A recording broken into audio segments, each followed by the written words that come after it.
Saludos, gracia y paz donde quiera que usted se encuentre. En esta oportunidad quiero conversar sobre un gran tema, un grandioso tema. Y es el tema del gran yo soy, el nombre con el que el Señor se dio a conocer a Moisés cuando le hizo aquella gran pregunta. Y nosotros sabemos que Dios es uno solo y que Dios es el Padre y Dios es también el Hijo. De manera pues que en este momento nosotros vamos a tratar de interpretar al Hijo a través de esa gran declaración que hizo el Padre en aquella oportunidad. Porque el Hijo, que tiene la naturaleza del Padre, porque es el mismo Dios, también se define de esta manera. Así que el tema que estaremos conversando hoy es el gran yo soy. Vayamos entonces a aquel momento cuando Moisés habla con Dios, porque Dios le está exhortando, le está llevando a Moisés a que tome la decisión de sacar al pueblo de Israel de Egipto para llevarlo a la tierra que Dios le prometió a Abraham, que es la tierra de Canaán. Y en este momento, pues Dios está sorprendiendo a Moisés con esta exigencia.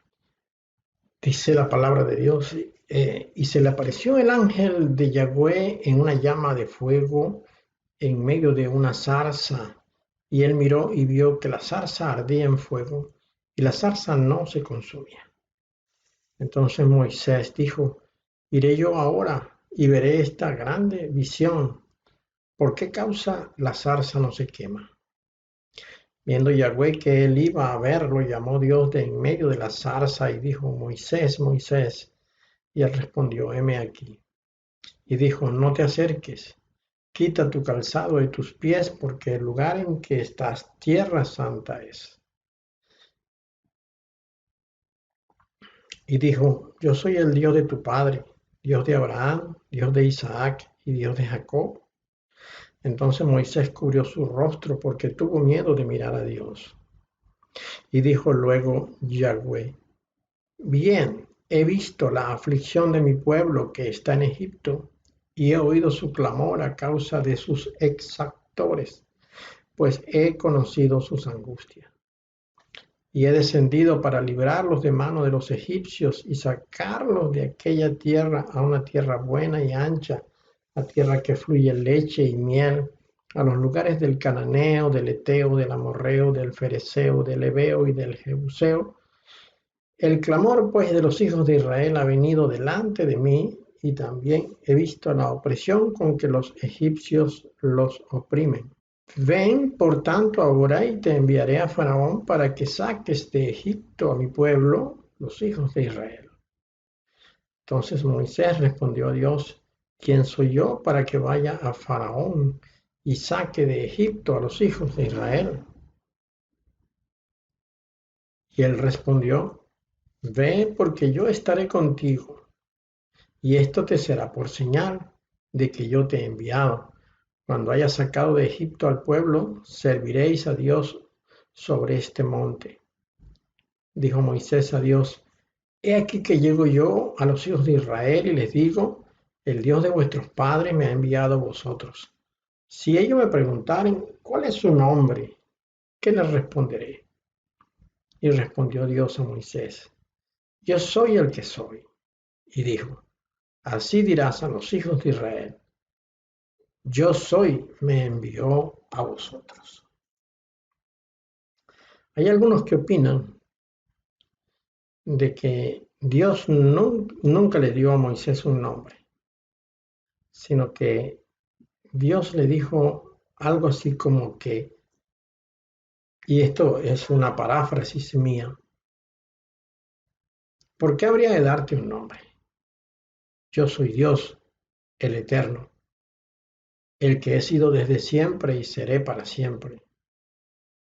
Si ellos te preguntan, ¿Quién te ha mandado? Tú le dirás el eterno Dios, el único Dios, el verdadero Dios.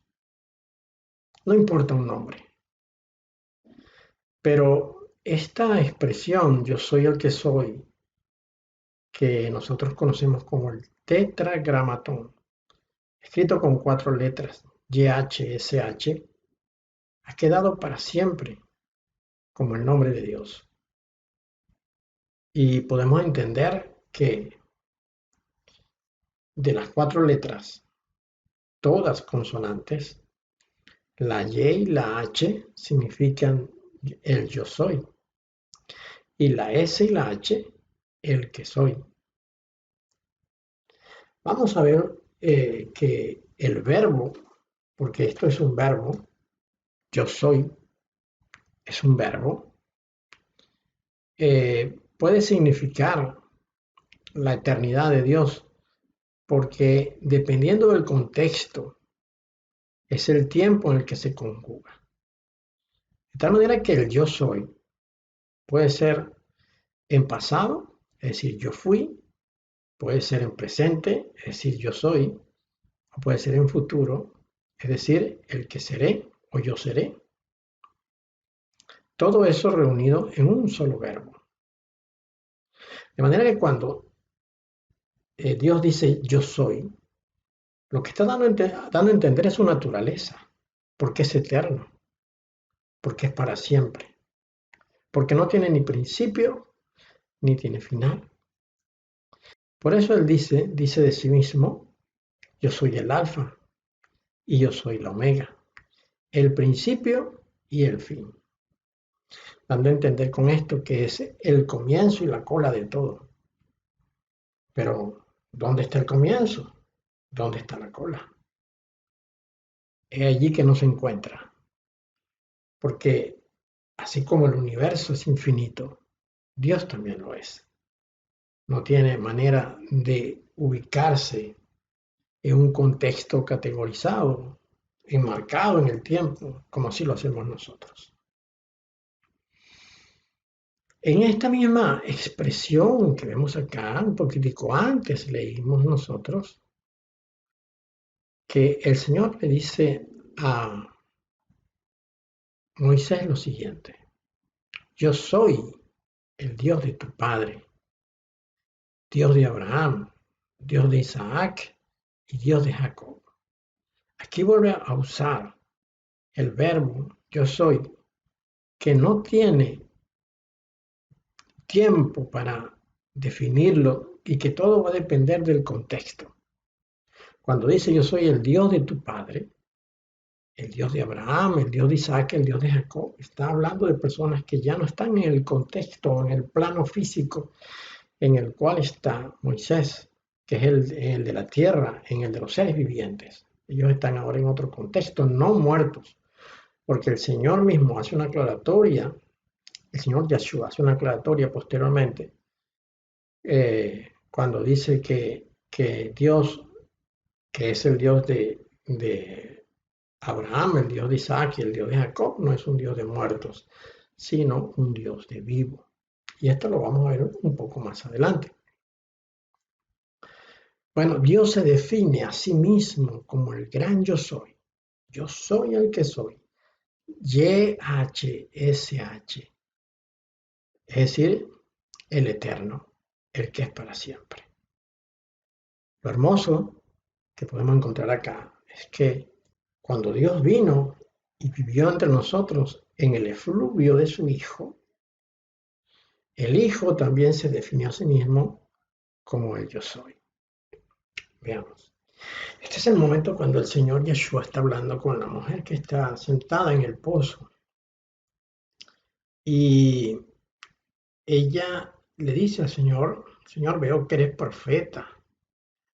Nuestros padres daban culto en este monte. Ustedes, en cambio, dicen que es en Jerusalén donde hay que dar culto. El Señor le dice, créeme, mujer, llega la hora en que ni en este monte ni en Jerusalén se dará culto al Padre. Ustedes dan culto a lo que no conocen. Nosotros damos culto a lo que conocemos, porque la salvación procede de los judíos. Pero llega la hora, y ya ha llegado, en que los que dan culto auténtico adorarán al Padre en espíritu y en verdad, porque esos son porque esos son los adoradores que busca el Padre. Dios es espíritu y los que le adoran deben hacerlo en espíritu y verdad. Le dice la mujer, sé que vendrá el Mesías. Cuando Él venga, nos lo explicará todo. Yahshua le dice, yo soy el que habla contigo. En este momento, el Señor está usando el verbo yo soy, que ya había usado Él mismo cuando en el Antiguo Testamento conversó con Moisés, diciéndole, yo soy el que soy. Ahora le dice la mujer, yo soy el que habla contigo. Es decir, el escogido, el Mesías, el seleccionado, el ungido de parte de Dios. Ahora veamos qué nos dice el análisis etimológico de este verbo. Vamos a buscarlo en el recurso en internet que es la Biblia paralela. A ver qué número tiene en la concordancia el verbo yo soy. Veamos. Acá encontramos en el recurso de la Biblia paralela que la palabra que estamos buscando es eimi, que significa soy, y tiene el número 1510. Busquemos a ver qué nos dice el diccionario. El número 1510, eimi, tiene la siguiente explicación. Eimi, el verbo griego básico que expresa ser, y sus homólogos correctamente transmitir, ser, existencia, es decir, sin límites explícitos, ¿no? Aquí empezamos a ver la eternidad en el nombre. En otra explicación sobre la 1510 dice, en el tiempo presente, modo indicativo, puede incluir el tiempo omnitemporal como el tiempo imperfecto hebreo. Solo el contexto indica si el tiempo presente también tiene implicaciones atemporales. Por ejemplo, la 1510 se usa acertadamente en el gran yo soy del ungido, en griego es ego eimi, es decir, yo soy, que también incluye su eternidad, vida autoexistente, es decir, no tiene dependencia con otro, como nuestra vida, pan, luz, etcétera, ¿no? O sea, Él es nuestra vida, Él es nuestro pan, Él es nuestra luz. Por ejemplo, en Juan 14:6 dice, yo soy, es decir, ego eimi, el camino, la verdad y la vida. Acá eimi concuerda naturalmente con el hecho de que el ungido es eterno. Cuando dice yo soy, está hablando de su eternidad. Esta es la grande explicación que tiene el verbo eimi, junto con el pronombre ego, eimi, da a entender el yo soy, pero en griego. Recordemos que en hebreo tiene otra definición. El término enye, asher, eye, es la más común traducción en español de la respuesta que Dios le dio a Moisés y que aparece en lenguaje hebreo ante la pregunta de cuál era su nombre. Yo soy el que soy. Se pronuncia entonces Eye, Asher, Eye. Y esto porque tiene las letras, porque se está definiendo, se está pronunciando las letras que lo conforman. Como decimos en griego, es ego eimi, para yo soy. En hebreo, Eye, Asher. Así pues entonces, que el Señor, cuando dice, yo soy el que habla contigo, está no solamente definiéndose como el ungido, el escogido de Dios, sino además está dando a entender que tiene su carácter eterno, es decir, su naturaleza eterna. El Señor se definió muchas veces usando el yo soy. Otra porción aparece en Juan 6, 31-36. Leamos. Y Yahshua les dijo, de cierto os digo, no os dio Moisés el pan del cielo, mas mi Padre os da el verdadero pan del cielo, porque el pan de Dios es aquel que descendió del cielo y da vida al mundo. Le dijeron, Señor, danos siempre de este pan. Yahshua les dijo, yo soy el pan de vida. El que a mí viene nunca tendrá hambre, y el que a mí cree no tendrá sed jamás. Mas os he dicho que aunque me habéis visto, no creéis. Eso lo estaba diciendo él a los que, estando allí reunidos con él, no pertenecían al pueblo de Dios. Está diciendo, de nuevo se está definiendo a sí mismo como el gran yo soy. Pero ahora este gran yo soy es el pan de vida. El pan que no muere. El pan que quien lo come tiene la vida eterna. En esa misma porción, en Juan 6, 47, 48, él dijo, de cierto os digo, el que cree en mí tiene vida eterna. Yo soy el pan de vida. Los judíos se enorgullecían a sí mismos porque Dios les había alimentado durante 40 años de una manera sobrenatural. Ellos no tenían que salir al mercado a comprar comida, no tenían que salir a cazar. Y Dios de manera sobrenatural les daba este alimento que consistía de maná en la mañana y codornices en la tarde. Pero cuando el Señor vino, ellos trataron de usar este argumento para darle a entender al Señor lo especial que eran ellos para Dios y que Dios era su Padre.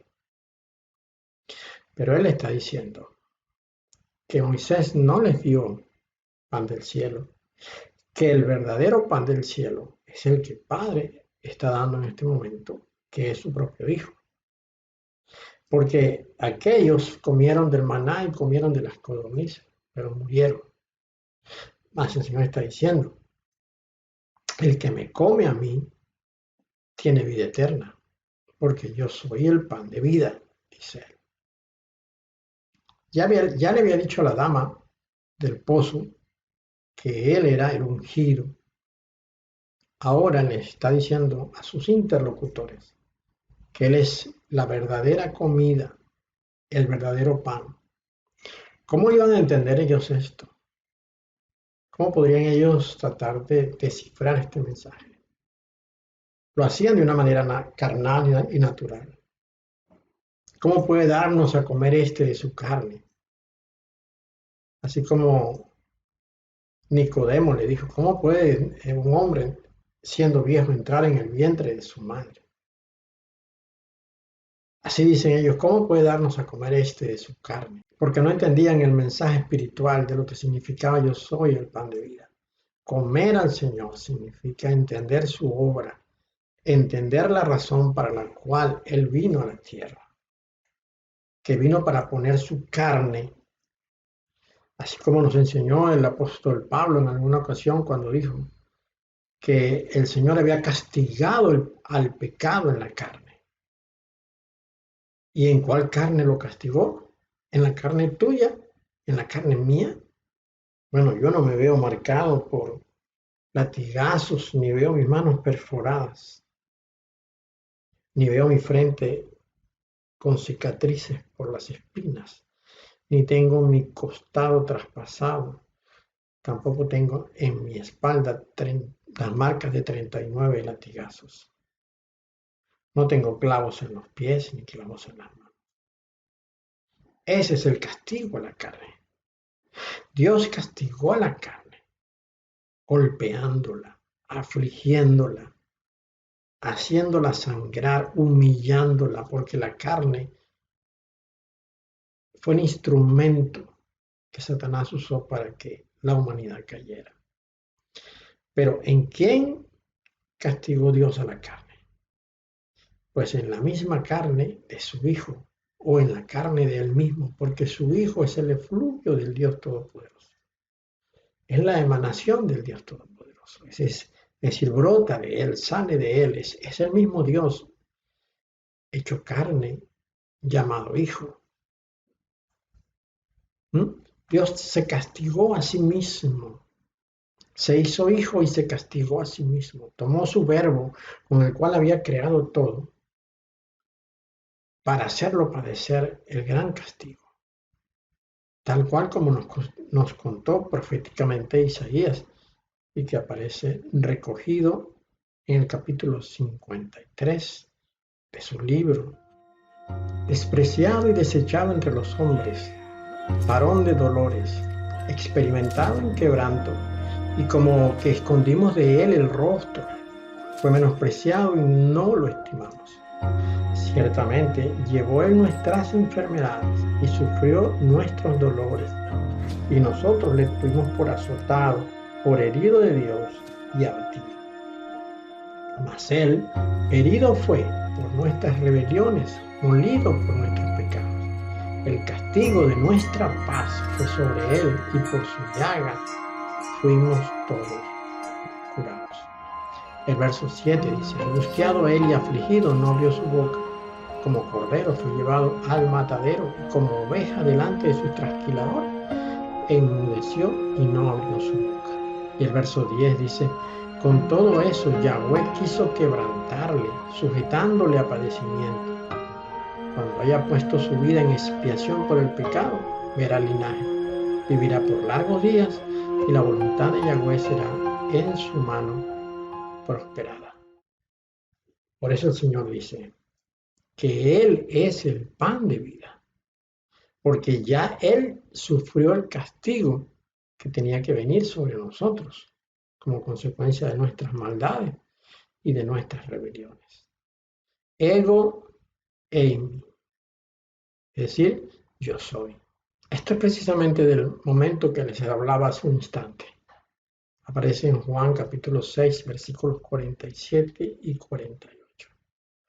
Vuestros padres comieron el maná en el desierto y murieron. Este es el pan que descendió del cielo, hablando de él mismo, para que el que de él coma no muera. Yo soy el pan vivo que descendió del cielo. Si alguno comiere de este pan, vivirá para siempre. Y el pan que yo daré es mi carne, la cual yo daré para la vida o por la vida del mundo. El ego eimi usado acá es el pan que descendió del cielo. Ego eimi, el pan vivo que descendió del cielo. El Señor no era un pan muerto, como nos quiere hacer vender la Iglesia Católica con su crucifijo. Por cierto, que el crucifijo que usan los católicos y muchos evangélicos es una expresión de la burla de Satanás con relación al Hijo. Ahí pretende mostrarlo moribundo, debilitado, sin fuerza y vencido. Pero le han vendido por engaño al mundo la idea de que el crucifijo es un símbolo del cristianismo. Falso, absolutamente falso.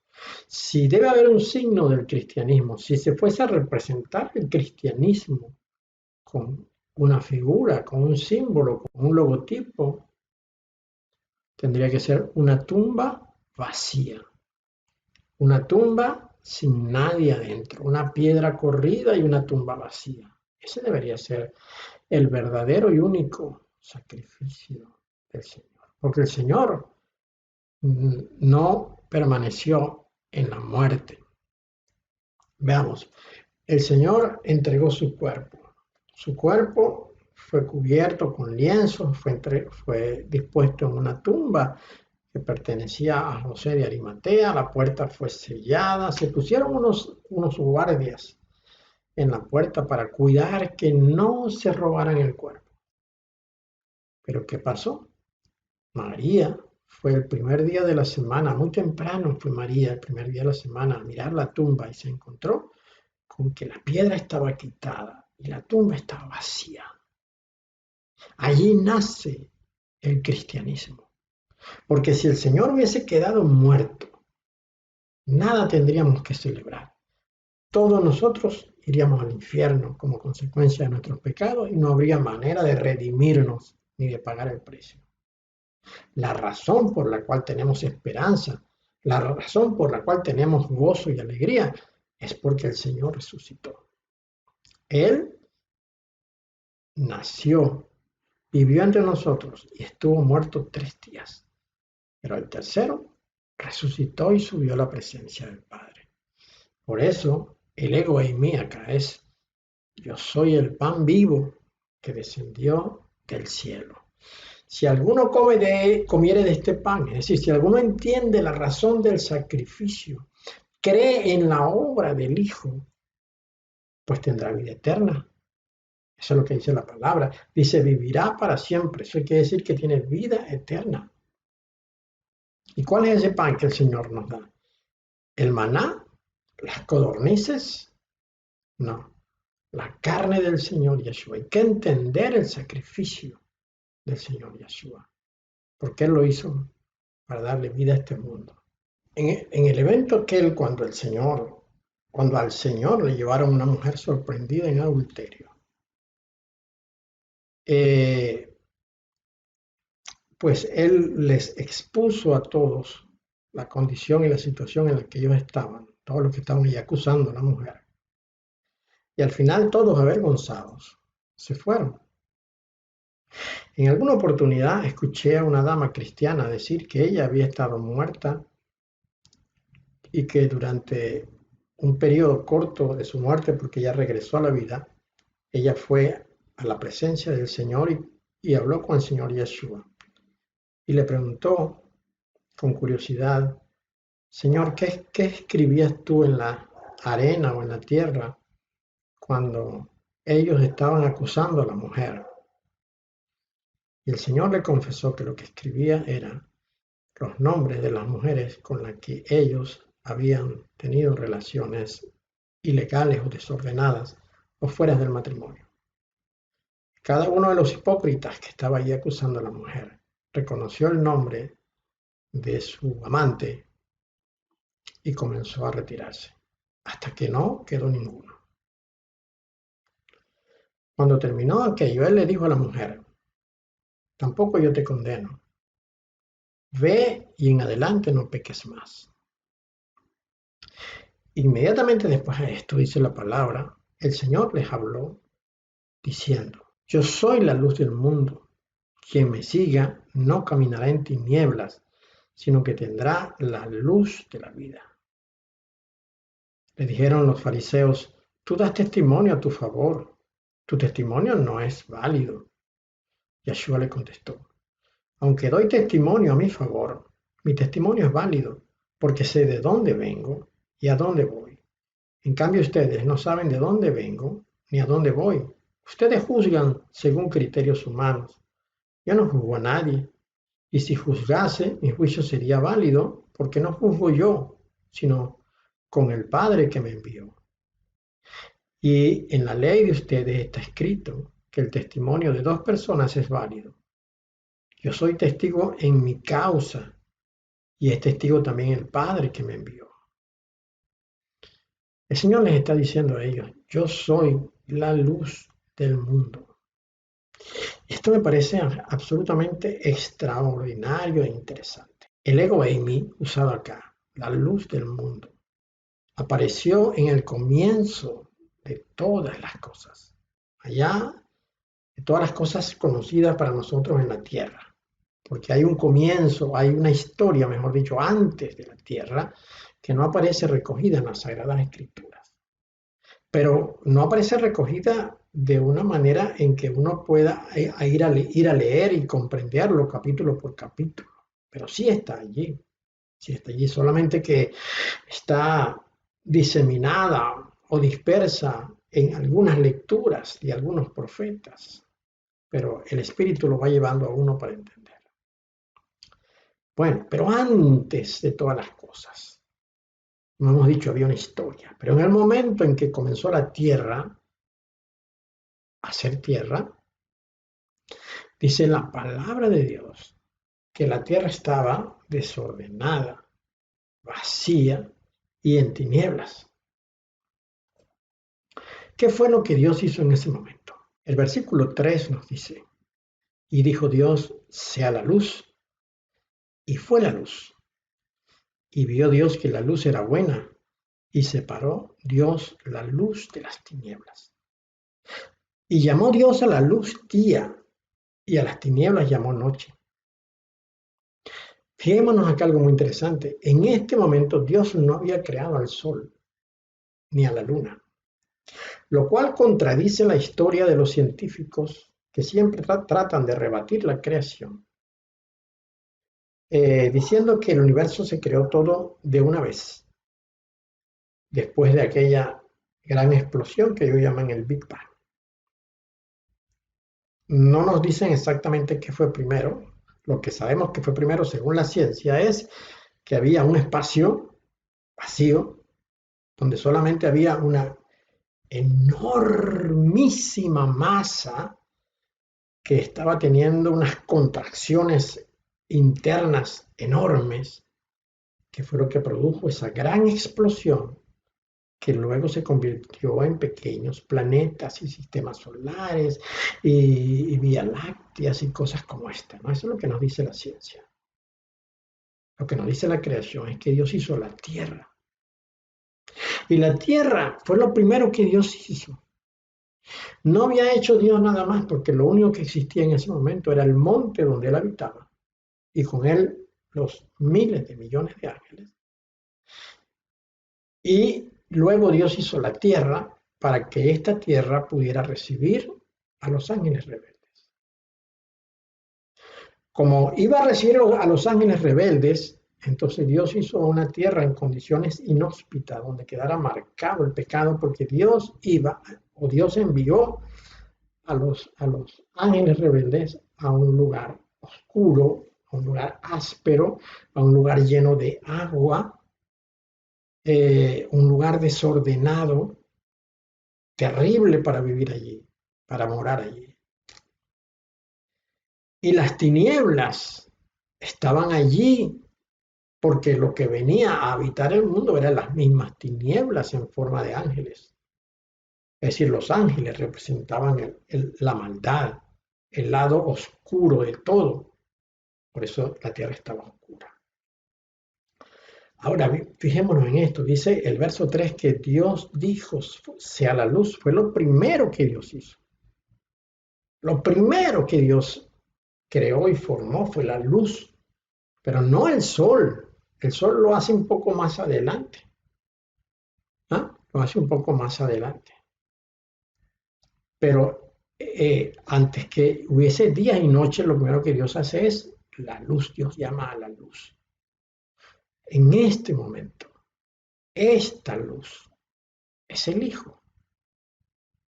Es el Hijo, porque Él dice, y lo acabamos de leer, el ego eimi que acabamos de leer, es, yo soy la luz de este mundo.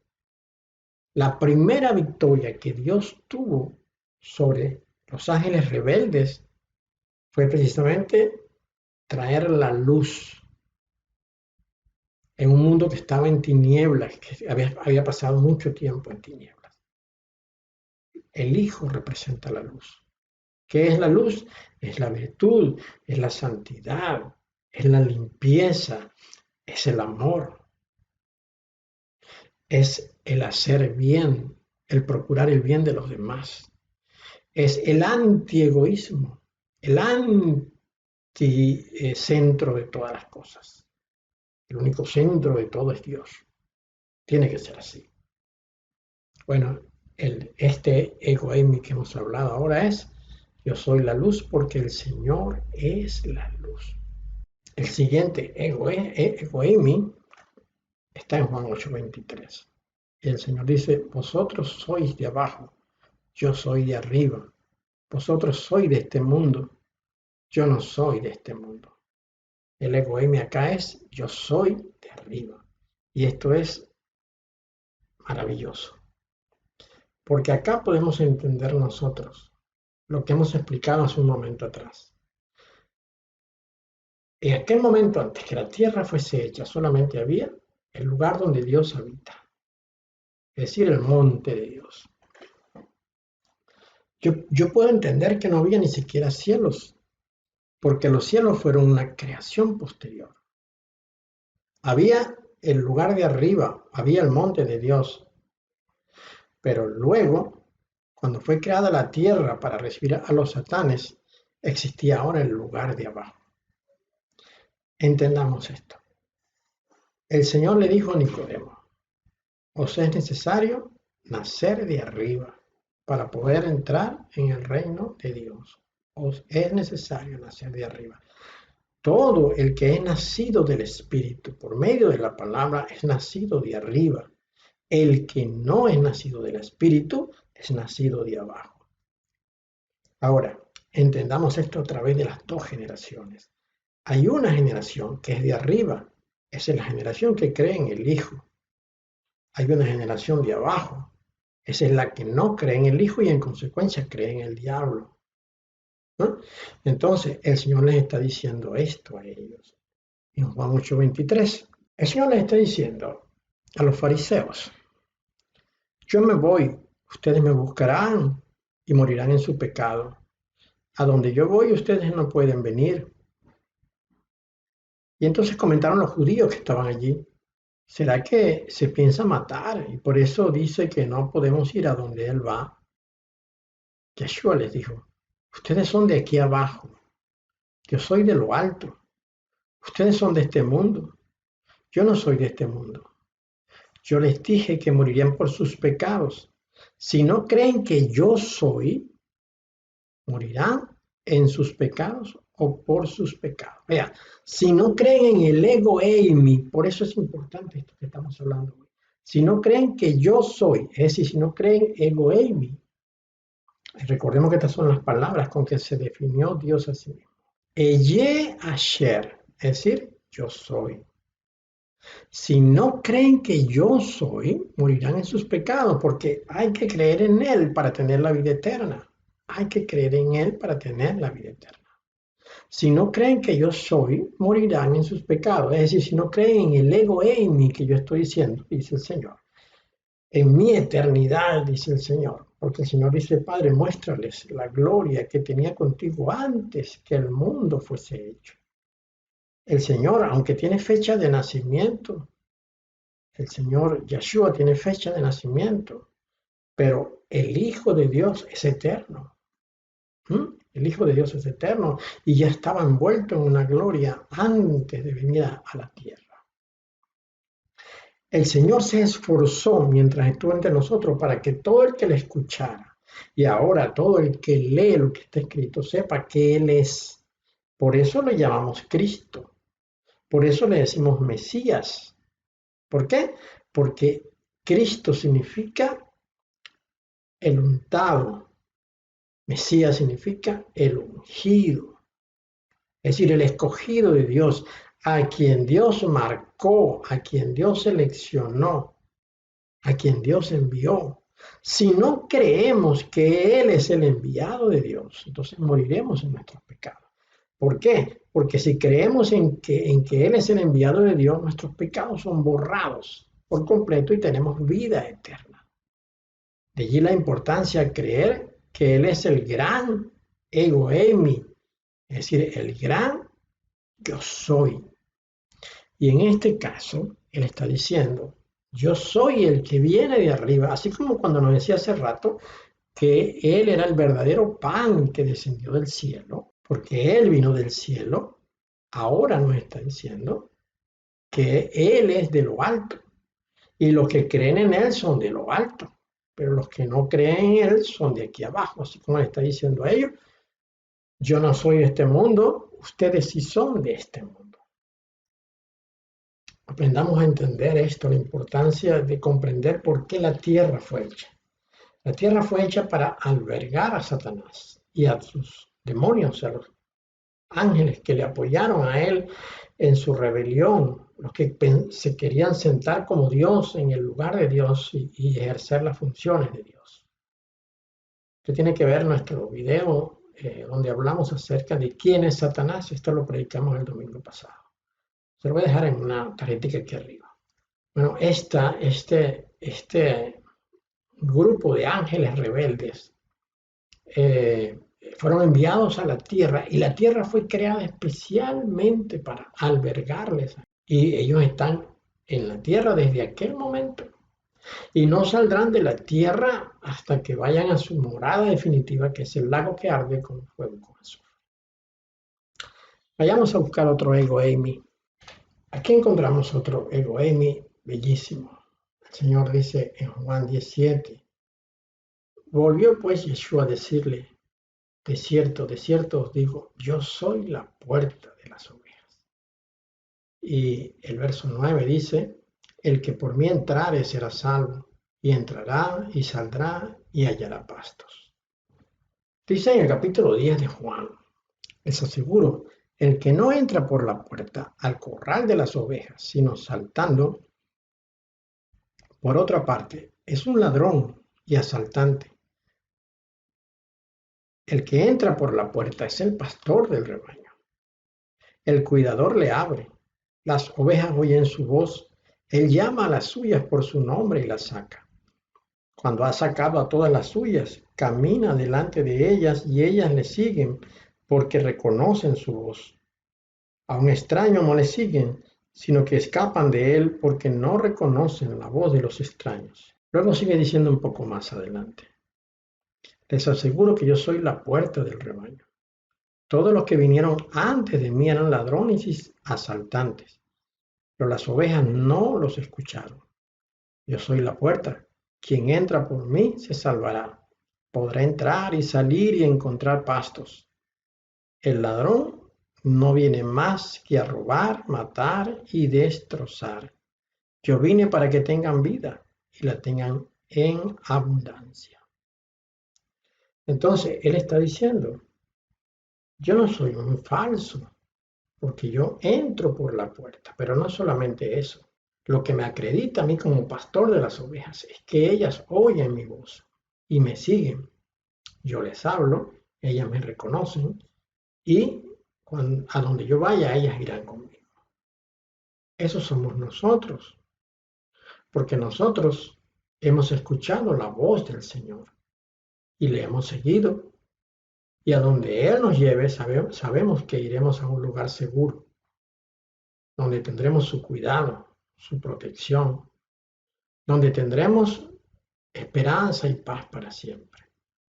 Él no es un asaltante. Los asaltantes son los que no entran por la puerta, sino que saltan por, por las paredes que conforman el huerto donde están las ovejas pastando.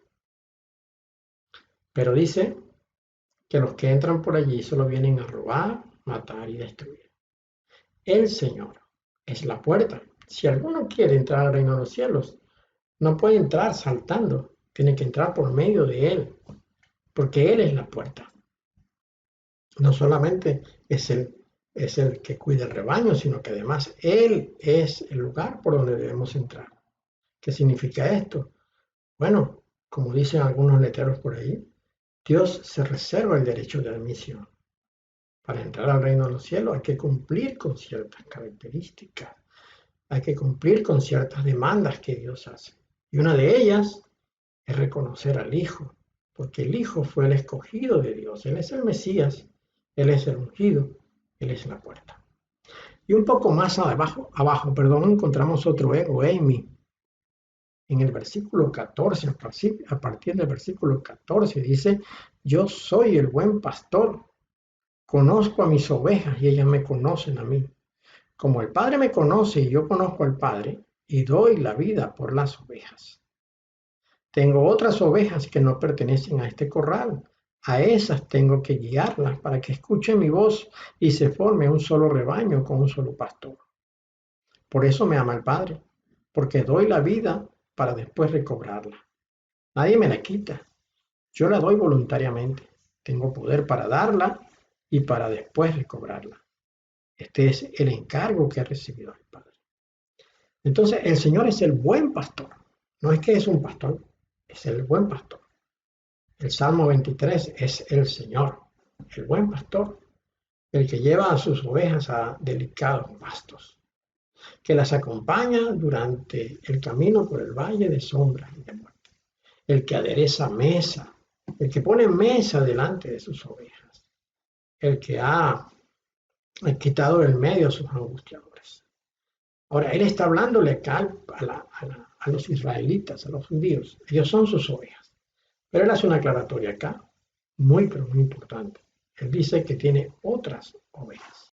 A partir del verso 16 dice, tengo otras ovejas que no pertenecen a este corral, a este rebaño. A esas tengo que guiarlas para que escuchen mi voz y se reúnan con esta y se forme un solo rebaño. Claro, porque la línea de Israel era la línea santa, una línea sin contaminación, creada a partir de Adán. Adán, Set y todos los que vinieron después formaban la línea santa, ese era el pueblo de Dios.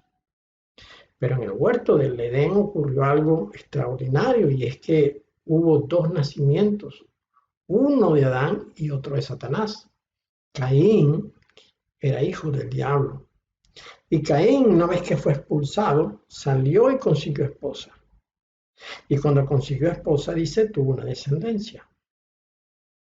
Ahora, con el paso de los años, esa descendencia se mezclaron, aparentemente a partir de Jared. Se mezclaron.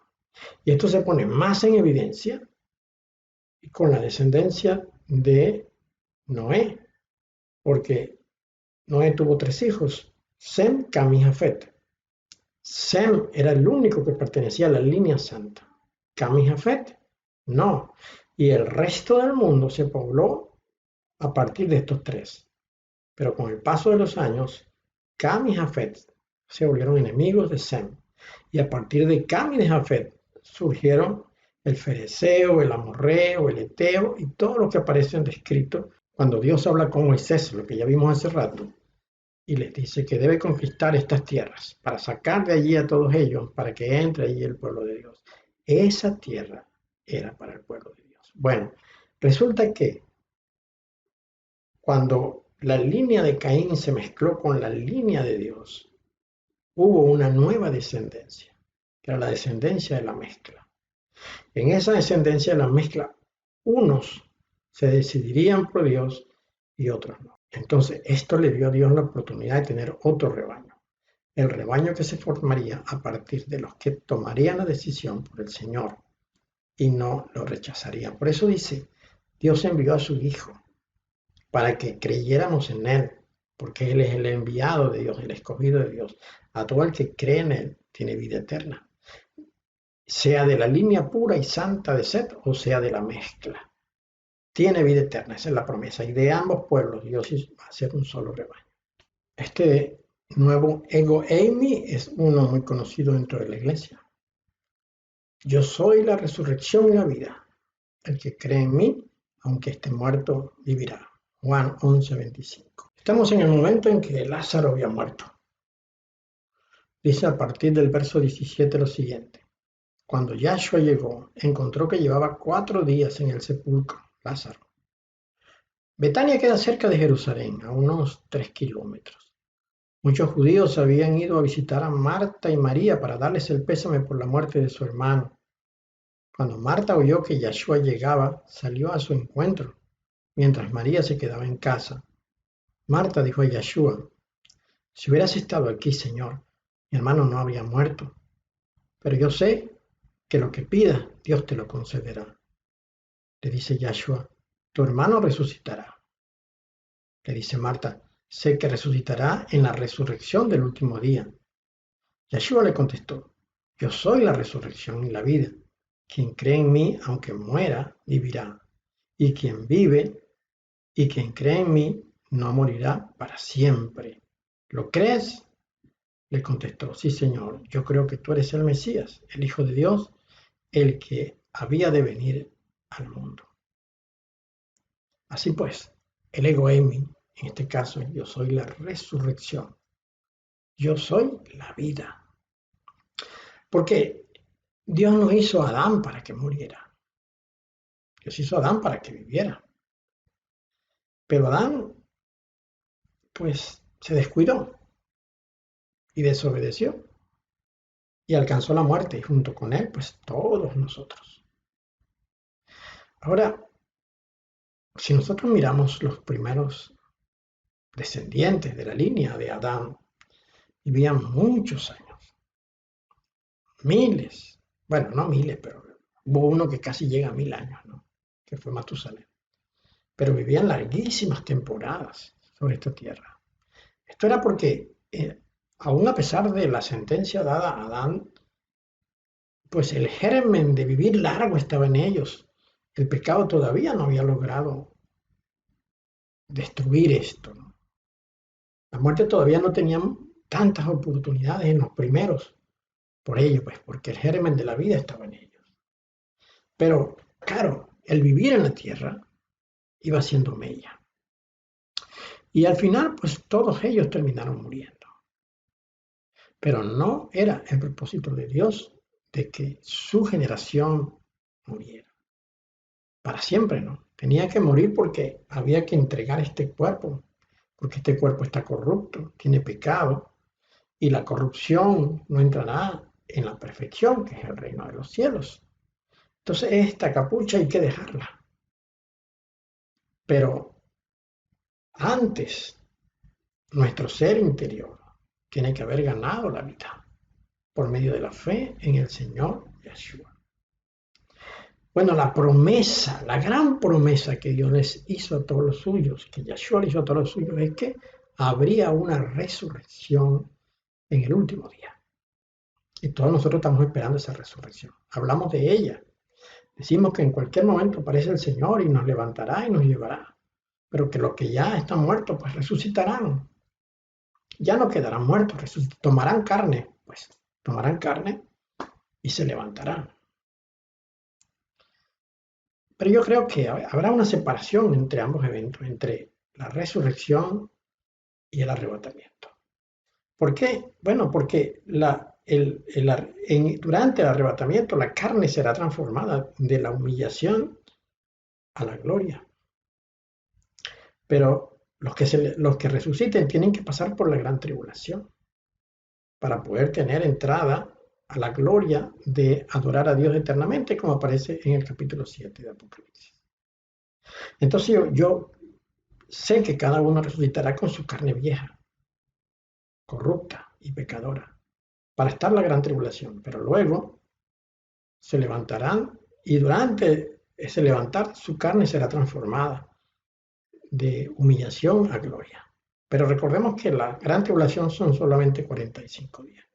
Es decir, que pareciera que la resurrección y el arrebatamiento son eventos prácticamente simultáneos porque solamente habrá 45 días entre uno y otro.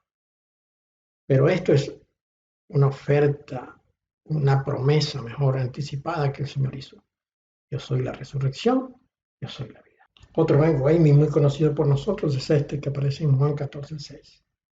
Yo soy el camino y la verdad y la vida. Nadie viene al Padre sino por mí.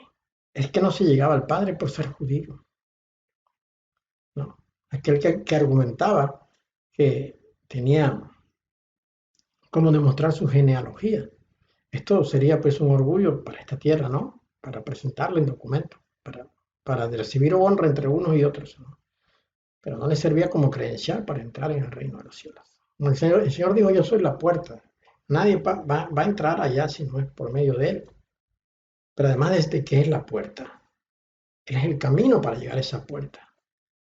Y no hay cualquier camino, como dice la palabra, no es un camino ancho y espacioso, sino un camino estrecho y a lo mejor con grandes dificultades para circular a través de él.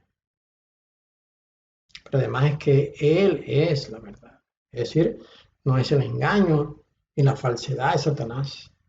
No es el estilo de vida que vemos en este momento, porque la gente cree que irá a los cielos, no importa cómo haya vivido, lo que haya hecho, lo que haya dicho, lo que... No, no importa. Todos creen que todos irán a los cielos. No, para entrar a los cielos hay unas condiciones que Dios ha puesto, ¿no? Y la principal de ellas es ser cambiado, ser transformado por la palabra, es decir, nacer de nuevo, nacer de arriba. Esa es la verdad. Y no hay otra vida. La única vida es la vida que el Señor ofrece, porque esta vida termina en muerte. La gente dice que la vida es una sola y que hay que vivirla, pero realmente no es así. Esa es una mentira que el diablo ha introducido en el mundo. Esta no es la vida es la próxima. Pero para entrar a esa vida hay que cumplir con ciertos requisitos que el Señor ha puesto.